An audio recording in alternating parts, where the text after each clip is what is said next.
اے راہ حق کے شہیدوں۔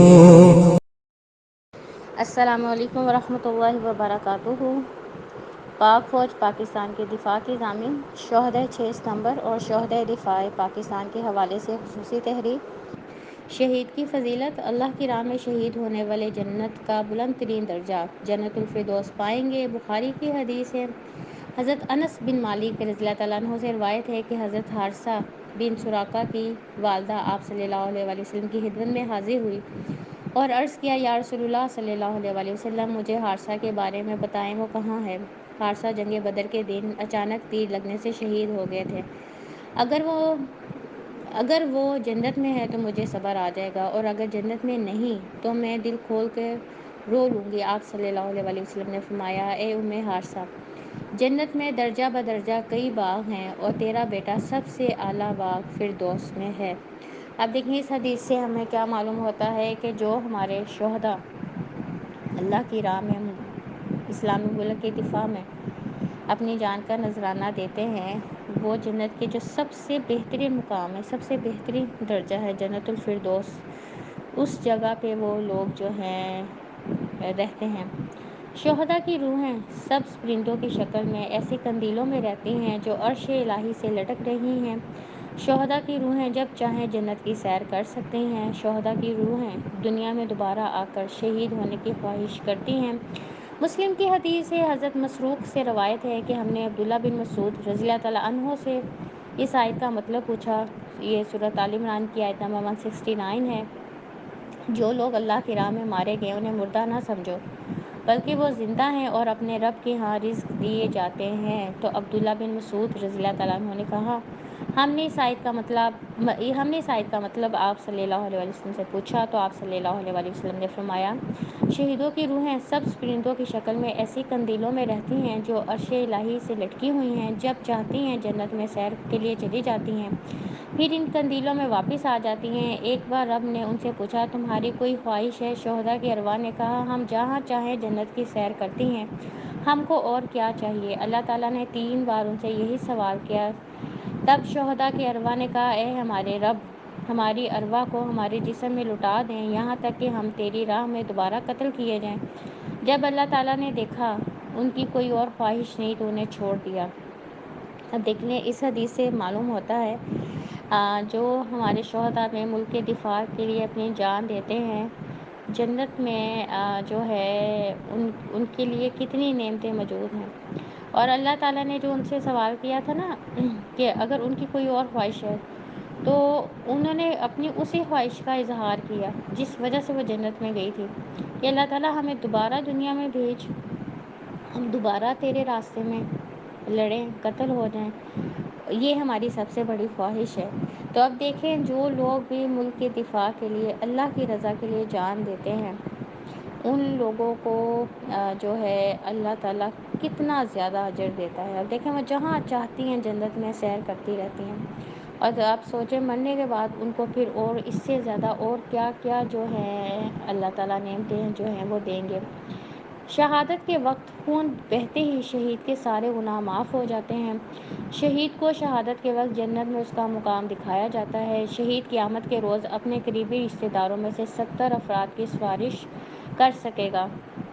حضرت مقداد رضی اللہ تعالیٰ عنہ سے روایت ہے کہ آپ صلی اللہ علیہ وسلم نے فرمایا، اللہ کے نزدیک شہید کو 6 فضیلتیں حاصل ہیں۔ نمبر 1، اس کا خون گرتے ہی اللہ اس کے گناہ معاف کر دیتے ہیں۔ نمبر 2، جنت میں اس کو اس کا مقام دکھایا جاتا ہے۔ نمبر 3، شہید کو عذاب قبر سے بچایا جاتا ہے۔ نمبر 4، قیامت کے روز گھبراہٹ سے شہید محفوظ رہتا ہے۔ نمبر 5، شہید کو ایمان کا لباس پہنایا جاتا ہے اور موٹی آنکھوں والی حوروں سے اس کا نکاح کیا جاتا ہے۔ اور نمبر 6، قیامت کے روز اسے اپنے قریبی رشتہ داروں میں سے 70 آدمیوں کی سفارش کا حق دیا جاتا ہے۔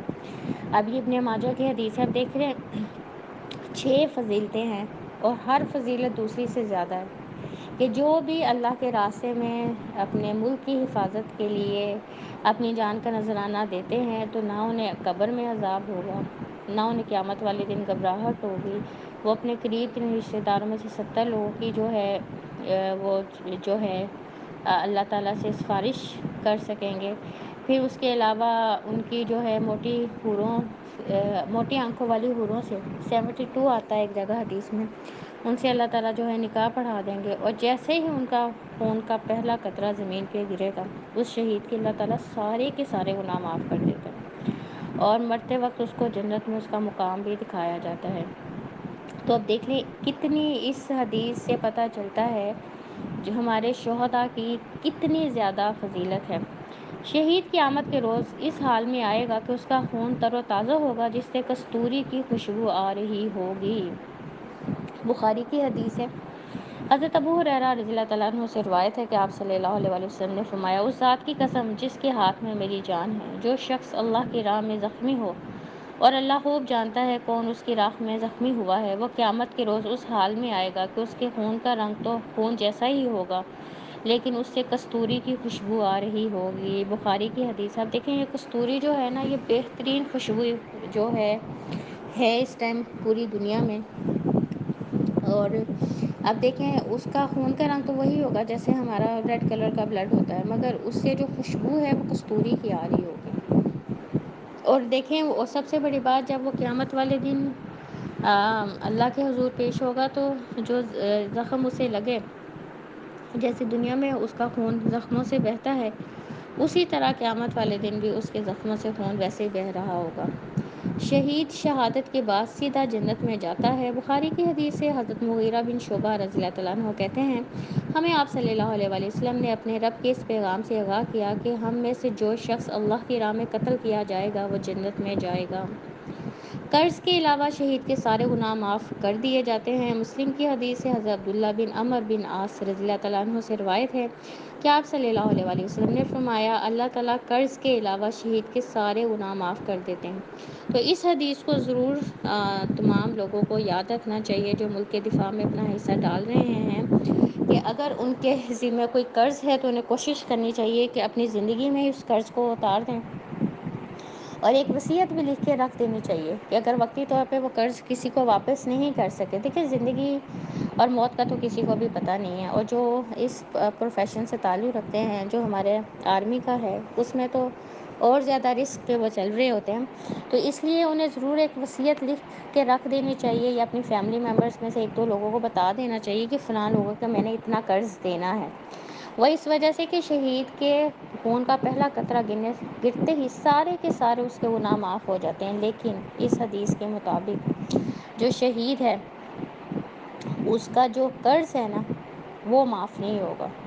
تو اس لیے ہر جو ہمارے ملک کا دفاع کر رہے ہیں، چاہے وہ آرمی آفیسر ہیں، ہمارے نوجوان ہیں، ان کو یہ ضرور کوشش کرنی چاہیے کہ ان کے ذمے کوئی قرض نہ ہو، اور اگر وہ وقتی طور پر نہیں واپس کر سکے تو لکھ کے یا کسی کو بتا کے جائیں، تاکہ ان کی طرف سے وہ قرض جو ہے وہ ادا کر دیا جائے۔ شہادت کی موت طلب کرنے کی فضیلت۔ نسائی کی حدیث سے حضرت سہل بن حنیف سے روایت ہے کہ آپ صلی اللہ علیہ وسلم نے فرمایا، جو شخص اللہ تعالیٰ سے سچے دل سے شہادت طلب کرے، اللہ تعالیٰ اسے شہادت کے درجات عطا فرمائے گا، خواہ وہ اپنے بستر پر طبعی موت مرے۔ اب اس حدیث سے معلوم ہوتا ہے کہ ہم سب کے دل میں شہادت پانے کی خواہش ضرور ہونی چاہیے۔ کہتے ہیں نا اعمال کا دار و مدار نیتوں پر ہے، ہر انسان کے لیے وہی کچھ ہے جس کی اس نے نیت کی، تو جو نیت ہماری ہوگی، اگر کسی کو بستر مرگ پہ اس کی موت آئی ہے نا، مگر اس کی نیت کے اکارڈنگ اسے شہادت کا درجہ ملے گا۔ اب دیکھیں حضرت خالد بن ولید نے کتنی جنگیں لڑی، اور جس جنگ میں حضرت خالد بن ولید جاتے تھے مسلمانوں کو 100% کامیابی ملتی تھی۔ پھر ایک وقت آیا تھا کہ حضرت خالد کو اس وجہ سے بھیجنا بند کر دیا گیا کہ لوگوں کے ذہن میں کہیں یہ نہ بیٹھ جائے کہ ان کی وجہ سے کامیابی ملتی ہے۔ اب حضرت خالد کہتے ہیں ان کے جسم پہ کوئی ایسا حصہ نہیں تھا جہاں زخم کا نشان نہ ہو، جہاں یعنی تلوار کے زخم کا نشان نہ ہو، مگر حضرت خالد بن ولید کی جو موت ہے وہ بستر پر آئی، مگر انہیں شہادت کا درجہ ملا، کیونکہ وہ ہر جنگ میں، ہر غزوے میں اس نیت سے جاتے تھے کہ اللہ کی راہ میں وہ جان دے دیں گے۔ تو اس لیے اس حدیث سے بہت اہم بات پتہ چلتی ہے کہ اب اللہ تعالیٰ نے کس کو شہادت دینی ہے، کس نے غازی ہونا ہے، لیکن ایک انسان خواہش کر سکتا ہے، شہادت کی نیت رکھ سکتا ہے، اگر وہ نیت رکھی ہے، اس کی جو طبعی موت اسے آئی ہے، مگر اس کی نیت کی وجہ سے اسے شہادت کا درجہ جو ہے وہ ملے گا۔ شہداء فرشتوں سے افضل ہیں اور بغیر حساب کے جنت میں جائیں گے۔ حاکم کی حدیث سے حضرت عبداللہ بن عمر رضی اللہ تعالیٰ عنہ کہتے ہیں، میں نے آپ صلی اللہ علیہ وسلم کو فرماتے ہوئے سنا ہے، جنت میں سب سے پہلے مساکین داخل ہوں گے جو مصیبتوں اور آزمائشوں میں مبتلا رہے، اس کے بعد اللہ فرمائیں گے، میرے وہ بندے کہاں ہیں جنہوں نے اللہ کی راہ میں لڑائی کی اور قتل کیے گئے، اللہ کی راہ میں تکلیفیں برداشت کی اور جہاد کیا، وہ حاضر ہوں گے اور انہیں کہا جائے گا جنت میں داخل ہو جاؤ، پس وہ بغیر حساب اور عذاب کے جنت میں داخل ہو جائیں گے۔ فرشتے ہر دروازے پر ان کے پاس حاضر ہوں گے، ان کو سلام پیش کریں گے، تم پر سلامتی ہو، اس صبر کے بدلے جو تم نے دنیا میں کیا، آخرت کے گھر کا بدلہ کتنا اچھا ہے۔ یہ سورۃ رات کی آیت نمبر 24 ہے۔ اب دیکھیں، اس حدیث سے معلوم ہوتا ہے کہ جو شہداء ہیں، جو اللہ کی رضا کے لیے اسلامی ملک کا دفاع کرتے ہوئے جان دیتے ہیں، وہ بغیر حساب کے جنت میں جائیں گے۔ اور دیکھیں، ہم سب یہی، ہر مسلمان یہی چاہتا ہے نا کہ وہ جنت میں بغیر حساب کے جائے، اس لیے تو ہمیں وہ دعا بھی سکھائی گئی ہے، اللہ تعالیٰ میرا جو حساب ہے آسان کرنا۔ اب آسان حساب سے کیا مطلب ہے کہ اللہ کوئی ایک سوال بھی نہ پوچھے، کیونکہ حضرت عائشہ نے اللہ کے نبی سے پوچھا تھا، حدیث کا مفہوم ہے اللہ کے نبی آسان حساب کیا ہے، تو آپ صلی اللہ علیہ وسلم نے فرمایا تھا، اے عائشہ آسان حساب یہ ہے کہ اللہ کوئی ایک سوال نہ کرے کہ تم نے یہ کیوں کیا۔ اے عائشہ، اگر اللہ نے ایک سوال کے لیے بھی بندے کو کھڑا کر لیا تو وہ تباہ و برباد ہو گیا۔ تو اس لیے جو ہمارے آرمی آفیسرز ہیں، ہمارے جوان ہیں، جو اللہ کی رضا کے لیے، ملک کے دفاع کے لیے جان دیتے ہیں، تو وہ بغیر حساب کے جنت میں جائیں گے۔ حضرت عمر فاروق رضی اللہ تعالیٰ عنہ شہادت کے لیے یہ دعا مانگا کرتے تھے، اے اللہ، مجھے اپنے راستے میں اپنے رسول صلی اللہ علیہ وآلہ وسلم کے شہر مدینہ میں شہادت نصیب فرما۔ اور آپ کو پتہ ہے حضرت جو ہے عمر فجر کی نماز پڑھا رہے تھے، جب ان پہ خنجر کے ساتھ قاتلانہ حملہ ہوا، 2 یا 3 دن کے بعد حضرت عمر رضی اللہ تعالیٰ عنہ جو ہے وہ شہید ہو گئے۔ اور حضرت عمر کو شہادت کیوں ملی؟ کیونکہ ہمیشہ وہ دعا کرتے ہوتے تھے، اور اللہ نے دیکھیں ان کی دعا قبول کی۔ ایک اللہ نے اپنے راستے میں ان کی جان لی، نمبر 2 انہیں آپ صلی اللہ علیہ وسلم کے شہر میں جو ہے ان کی تدفین ہوئی، اور وہ اللہ کے نبی کے پہلو میں جو ہے مدفون ہے اس ٹائم۔ تو اب دیکھیں، حضرت عمر کی اس دعا سے بھی پتہ چلتا ہے کہ ہم سب کو بھی یہ دعا ضرور کرنی چاہیے کہ اللہ تعالیٰ ہمیں اپنے راستے میں جو ہے شہادت کی موت دینا۔ تو اس دعا کو بھی ضرور سب لوگ جو ہیں وہ یاد کریں۔ اب 6 ستمبر کے جو شہداء ہیں، اب جن شہداء نے 6 ستمبر میں اپنی جانوں کا نذرانہ پیش کیا، اللہ تعالیٰ ان سب کو جنت میں بہترین مقام دے، آمین۔ قرآن و حدیث سے معلوم ہوتا ہے کہ اللہ کے ہاں شہداء کا کیا مقام ہے۔ اللہ تعالیٰ پاکستان کی حفاظت کرنے والی تمام فورسز کے جوانوں کو اپنے حفظ و امان میں رکھے، آمین۔ تو اب دیکھیں، آج کے لیکچر سے ہمیں یہ معلوم ہوا کہ جو لوگ بھی اسلامی ملک کے دفاع کے لیے اپنی جانیں دیتے ہیں، مگر ایک اصول ضرور سب فورسز کے جو ہیں آفیسرز اور جوانوں کو یاد رکھنا چاہیے، نیت ان کی خالص ہونی چاہیے۔ نیت کیا ہونی چاہیے؟ اللہ تیری رضا کے لیے کر رہے ہیں، تیری رضا کے لیے ہم نے یہ پروفیشن چوز کیا ہے، تیری رضا کے لیے اس اسلامی ملک کا ہم دفاع کر رہے ہیں تاکہ یہ ملک ہمیشہ قائم رہے، یہاں اسلام کا نام جو ہے وہ زندہ رہے۔ اب اس نیت سے جو لوگ بھی ملک کے دفاع کے لیے اپنی جانیں دیتے ہیں، ان کو ان تمام احادیث کی روشنی میں جو ہے تمام اللہ تعالیٰ جو ہے ہر طرح کے اجر سے نوازیں گے۔ تو اس لیے نیت جو ہے وہ بہت امپورٹنٹ ہے، نیت کو خالص کرنا بہت اہم ہے۔ اللہ تعالیٰ ہمارے تمام شہداء کی قربانیوں کو اپنے حضور قبول فرمائے اور ان سب کو جنت میں بہترین جگہ دے، آمین۔ سبحانک اللہم و بحمدک، اشہد ان لا الہ الا انت، استغفرک و اتوب الیک۔ ربنا تقبل منا انک انت السمیع العلیم وتب علینا انک انت التواب الرحیم۔ سبحان ربک رب العزت عما یصفون وسلام علی المرسلین والحمد للہ رب العالمین۔ السلام علیکم ورحمۃ اللہ وبرکاتہ۔